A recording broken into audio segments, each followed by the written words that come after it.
Hello friends, good morning. এখন কিন্তু বাজে 8:45 আর আমি দেখছো এত সকাল সকাল কোথায় যাচ্ছি ভাবছো তো কোথাও যাচ্ছি না, মিষ্টিকে স্কুলে দিতে যাচ্ছি। তার কারণ আজকে একটু লেট হয়ে গেছে আর ভ্যান কাকু চলে গেছে বলতে আমি যেতে বলেছি। আর মিষ্টি অনেক দিন থেকে বায়না করছিল যে মা তুমি আমাকে কবে স্কুলে নিয়ে যাবে, ঠিক আছে, সেজন্য ওকে নিয়ে যাচ্ছি স্কুলে। ঠিক আছে, এখন 8:45 বাজে, মানে 10 মিনিট কম 8টা বাজে। তো 10 মিনিটের মধ্যে আমাকে পৌঁছতে হবে আর আমি আশা করি পৌঁছেও যাব।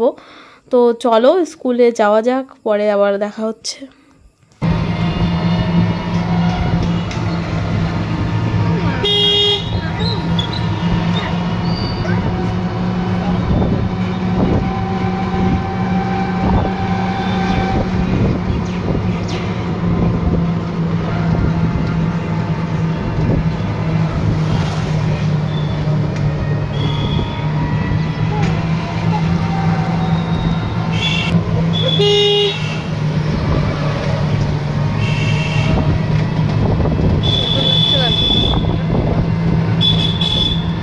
তো ফ্রেন্ডস, মিষ্টিকে স্কুলে ছেড়ে দিয়ে আমি বেরিয়ে পড়লাম বাড়ির উদ্দেশ্যে। তার কারণ বাড়িতে কেউ এখনও ঘুম থেকে ওঠেনি, গিয়ে আবার বাসি কাজ কমপ্লিট করতে হবে। আর আমি যাচ্ছি মদনবাড়ির সামন দিয়ে।